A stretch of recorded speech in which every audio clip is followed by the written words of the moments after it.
welcome to this episode of The Good, the Bad and the Odd with your hosts, Mark and Sam. Hi, Sam. Hello there. Right, we're back on the Hammer train, and we've got a bit of a change of pace from all the Gothic stuff. We're going back to Dinosaurs, and this is the last time we do Dinosaurs in this Hammer run, unfortunately.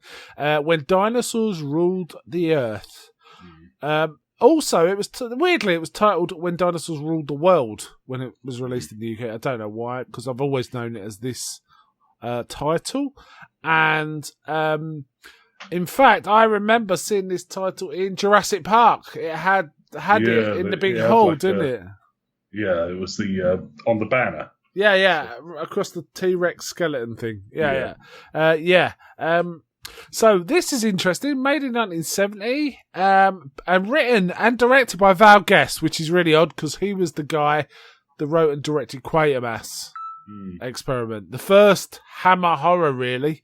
And I got him back for this, which is weird because this is totally completely different from Quatermass. It's very. I'm not going to say bad, but I'm going to say very unoriginal, considering they made 1 million years BC. It was essentially recycling 1 million years BC. I will say this: I found they used the same locations, I believe, the Canary Islands. They looked exactly similar looking locations. It's the same sort of looking groups of people. Yeah, it's like there's a dark-haired, all-beard cave tribe, and then there's like a blonde-haired sort of seaside tribe. So I think they're more bleached by the sun, but essentially it starts with them sacrificing blonde women. That's how it starts. Right, this was actually the third Hammer film with dinosaurs. Well, sorry, set in cave. They call it the Cave Girl series. There was one that we didn't watch called Prehistoric Women. No dinosaurs in it. It was more like people going to a lost land and finding these primitive tribes. It wasn't a set in olden times, as it were. There was one other which we aren't going to watch because it's pretty bad. I mean, the most they can muster up in terms of monsters is warthogs and leopards. Well, they're pretty nasty from what. Yeah. But even so, I don't think we want to watch that. So this was When Dinosaurs Ruled the Earth. So the main not very famous people in it, right? Victoria Vetri was the main blonde in this. It's very telling that her picture on Wikipedia is her from this movie. So. Okay, well there you go. So there's this weird narration which foreshadows the end, which is a really crash ending, I should say, where it talks about this was before the moon. It was a time there was no moon and all this, right? So you see this tribe, which are called the Cliff Tribe, right? The problem is, I have a bit of a problem with this film because all the blokes look the same to me. Yeah, they were all like dark-haired beards. That was kind of... And the women do look different. They have different-looking women, and not just because some are blonde and some are brunette. They're slightly more distinctive. Let's put it that way. And essentially, these blonde women are about to be sacrificed to the sun god. But it looks... I wasn't quite sure what they were going to do. Throw them in the sea? I'm not sure. It looked like they were going to hit them with the rocks that they were swinging. Oh, okay. Yeah, they were swinging rocks around. But then, they were like, okay, let's start the sacrifice. And just started pushing them off the... Well, they pushed one. And then the sun started, lasering them. Yeah, I'm not quite sure. It was like an eclipse, I think. It was supposed to be an eclipse. I think. I'm not sure because the weather changed as well, didn't it? Yeah, they started getting blasted by wind, but only when the sun came over the hill. Yeah, it was really weird. Anyway, the one of the blondes, who's called Sana, manages to escape and swim. But these fishermen on a primitive boat, which is another tribe, which is called the Seaside Tribe. Amazing name. Seaside Tribe. Rescue her. But one of them is a bloke called Tara, who kind of fancies her, basically. Yeah. And it's kind of a weird... This whole film is kind of a weird inverse of 10 million years BC. Yeah, it's a direct. It is an inverse, isn't it? And instead of so it's like a guy gets sort of, he doesn't get kicked. Well, in 1 million years BC, a guy gets kicked out of his tribe and fights the gay people. In this one, a girl runs away from her tribe and bumps into the sort of sea. Yeah. It's exactly. It's exactly. There's both a sea monster In this case, it's like a plesiosaur, like a Loch Ness monster sort of thing. Yeah. 1 million years is a giant turtle. Yeah. What did you think of the stop motion in this? The stop motion was really cool. Yeah, and it wasn't Harryhausen, was it? But it was very good. It was one of his understudies. I'm not sure if that's the right word for it, but he's a guy that works a lot with Harryhausen. Oh, you can kind of tell because it does look like. Yeah. If we hadn't known, I would have said that's just Harryhausen, right? He did a lot of the Pegasus stuff for Clash of the Titans. Okay. So. His name was Jim Danforth. Now, interestingly, they do mix in, rather unfortunately, because it's just horrible. Some of the dinosaurs are basically monitor lizards or crocodiles with bits stuck on them. Yeah, and there's a bit where they make them fight. And it's quite clear they're actually fighting. Yeah. So it's a bit grim to watch. It's very Flash Gordon effects, isn't it? Rather than stop motion, and I was cringing when that came on. Yeah. First, when so it's not even like they just, especially the fight. Yes, it's like not even they sort of set them up. It's like there's what's the name? What are their name? Tana and Sana. Just sort of walking through the woods. They stop like jumping at the start from home, and there's these two lizards with frills stuck on them. Sort of shaking each other, and then they just sort of turn and walk away. Now, I have a theory why apparently there was more special effects, but they were cut. For example, they had large ants. There was going to be a scene with large ants. Okay. That was cut. However, apparently Jim Danforth, and both a lack of time and money, but also there was a violent altercation between the producer and Danforth. Oh. I think basically he was harassed. My feeling is the producer was probably harassing the shit out of this guy, and he just cracked. That's what I suspect. And then they had to throw in a few extra monsters, so they stuck the rubber bits on monitor lizards, and that's what I reckon. That's why I reckon, because the other ones are good. And they're interesting, right? The sort of various big quadrupedal dinosaurs and the crabs that show up. There's crabs, yeah. They're all really good. And then there's just the lizards, and it's so jarringly weird. Yeah. I like the pterodactyl thing as well. The pterodon, that was kind of cool. Pterodactyl comes into it. So. Yeah. So we also see these fishermen also managed to tie down a plesiosaur. Was it a plesiosaur? It didn't look like the Loch Ness monster sort of thing. Oh, okay. But it didn't quite look like one to me, but it was close enough.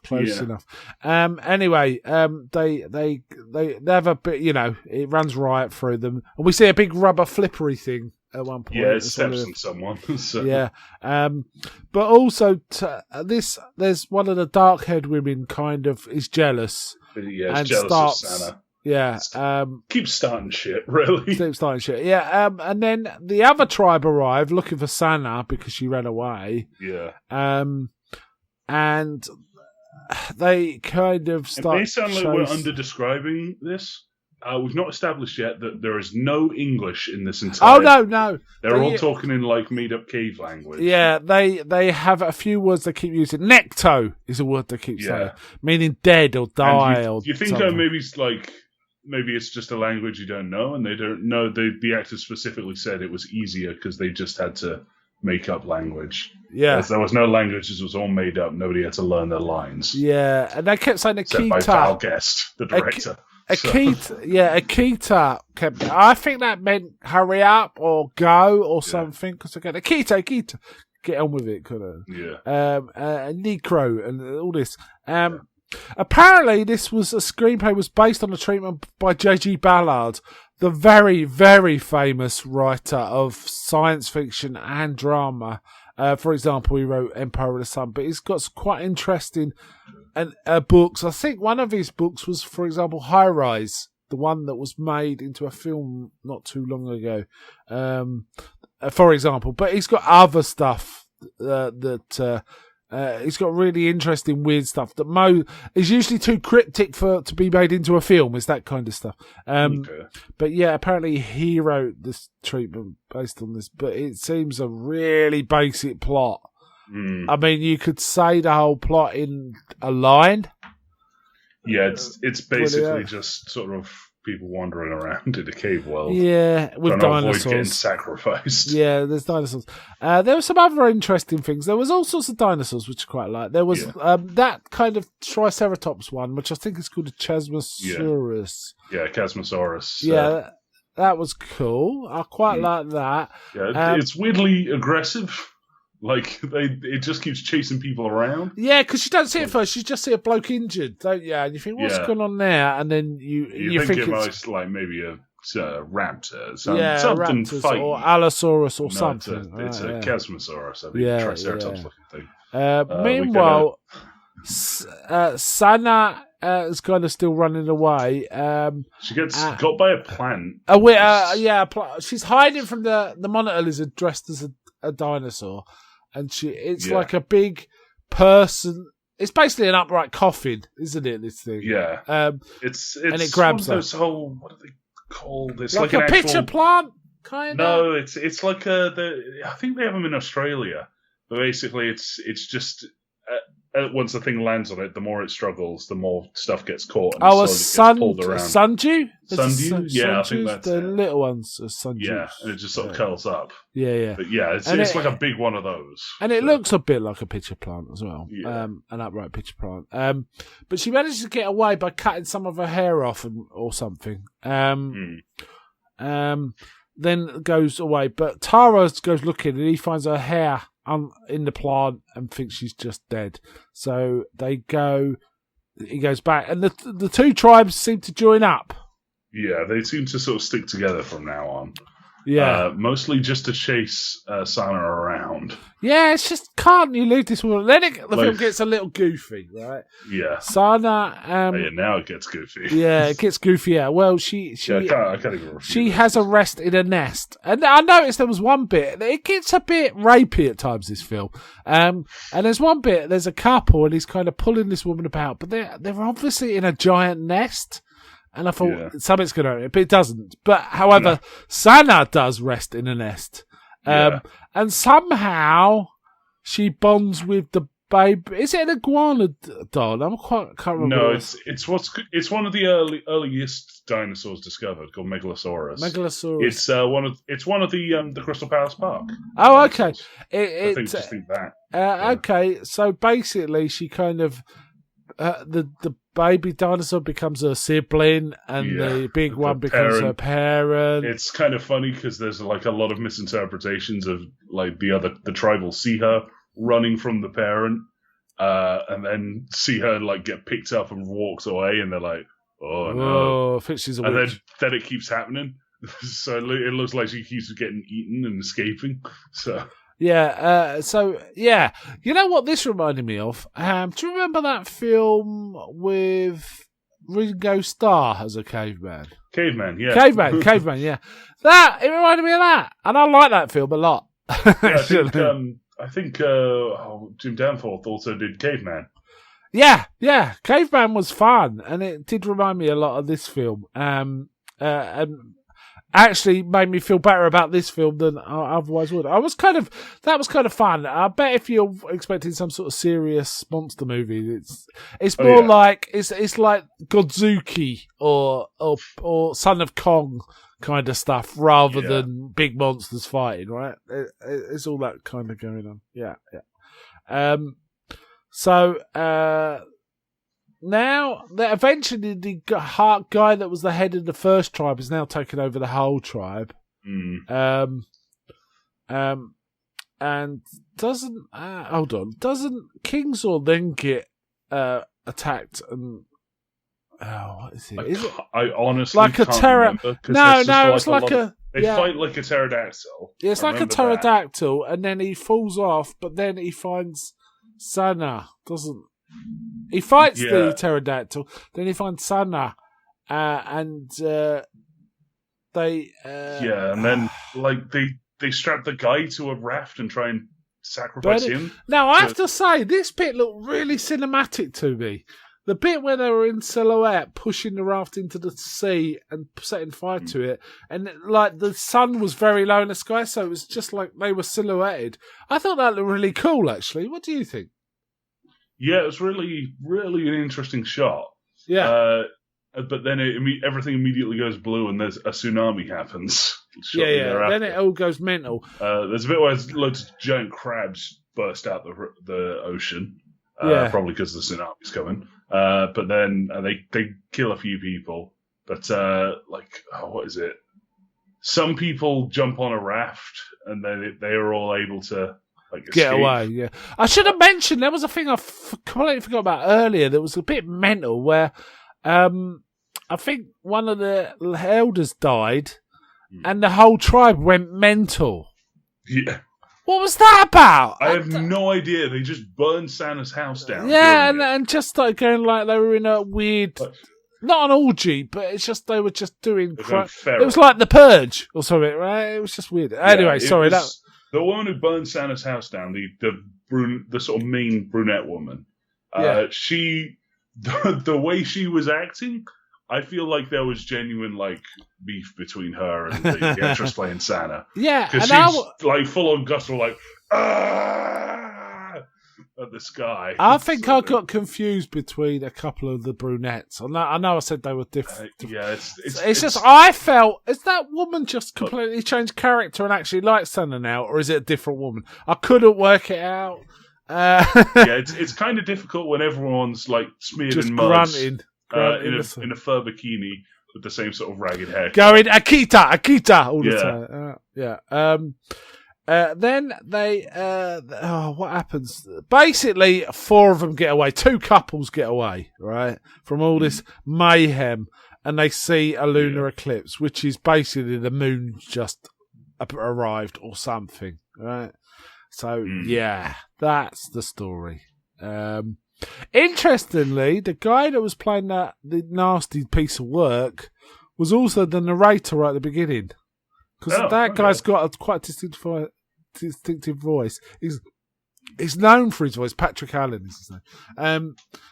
But you do see him in other films. He appears in a lot of British 50s and 60s movies, often war films, that kind of thing.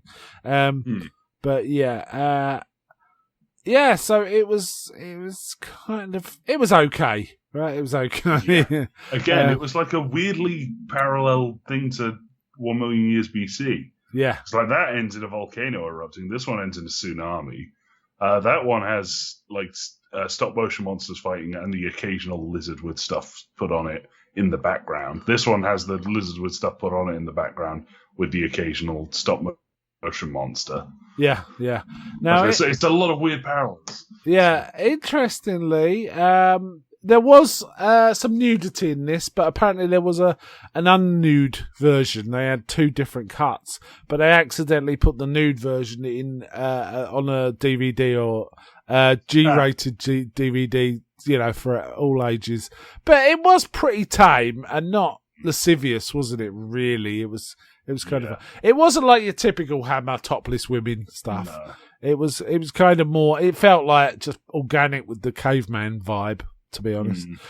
Interestingly, this film was nominated for an Oscar for Best Visual Effects, 1971, but it lost to Bedknobs and Broomsticks. So if you're going to lose an Oscar.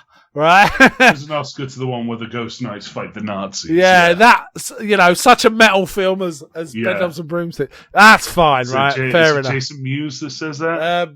No, Silent Bob. Well, what's his name? So it is a metal film. Yeah, so fair enough. And apparently, the special effects in this are considered quite a benchmark in stop motion. I can't see why, because I feel like it's Harryhausen continuing. I don't think it's any better than Harryhausen. The other thing I could notice, it looks like a higher frame rate than possibly than Harryhausen's general sort of stuff. I was impressed with the matting. There was one point we see the big Megalosaurus running down a hill chasing Sana, but that was really well matted. It looked really good. I was quite impressed with that. And apparently, as I already said, Steven Spielberg kind of referenced it in the banner in Jurassic Park. So, yeah. So, I didn't originally have this on the list to watch because I'd dismissed it. And to be honest, I'd never seen it, but I just felt like I'd seen some of the other ones that were kind of 1 million years BC ripoffs, and they were terrible. But this was all right. Yeah, it was fun. I can see it being like a good one if you haven't seen 1 million years BC yet. Yeah, I mean the difference again, is, like I say, it's very much the same film. Yeah. So. The difference is 1 million years BC came first, and it's got Raquel Welch in it, who's way more distinctive. She popularised the fur bikini look, honestly. Yeah. Also, the poster in, what's it, Shawshank Redemption? Yeah, Shawshank Redemption keeps coming up. Yes, that too. Yeah, so not a bad film. What? Any final thoughts, and we'll score it? No, nothing really I can think to add. Yeah, it was kind of generic, but the stop motion stuff, the whole monitor lizards and crocodile thing really took me out of it, and I did not like the fight. It's just making animals fight for it's not great. But otherwise, I thought it was pretty solid, and I don't think whoever did the special effect, Jim Danforth, was responsible for that nonsense. I think that was put in after, or because the money or so. I don't know, whatever reason. Yeah. Anyway, what would you give this on your score? I would give this probably about a 6 or 7. Yeah, I'll give it a 6. It was fine. Its quality is kind of carried by the stop motion. Yeah. The other reason I quite liked it is I felt there were some very cinematic shots. In particular, that one I mentioned of when they're pushing the raft out into the sea. But there were other shots. They used a really nice film stock on this, and it looked really good, actually. When they weren't on the sets. The sets were really obvious when they went to them. Yeah. So it was like they'd be walking on these big, beautiful horizons, and then suddenly there's a rock wall behind them. Yeah. It looks like everything moves like it's plastic. Or they're in a plastic jungle, things like that, yeah. It's not bad. Okay, that kind of winds this one up. Next time we do Hammer, we'll be covering Horror of Frankenstein. Is it right? Is that what's called? Yeah, Horror of Frankenstein. It's the first and only Hammer Frankenstein film that doesn't have Peter Cushing in. Okay. So that'll be something, right? That's something. Yeah, I'm going to be curious to see how this works. Yeah. I'll say no more because I don't want to influence your you going in, but we'll see. Right. All right, then let's wind up there. So, bye from me. Bye.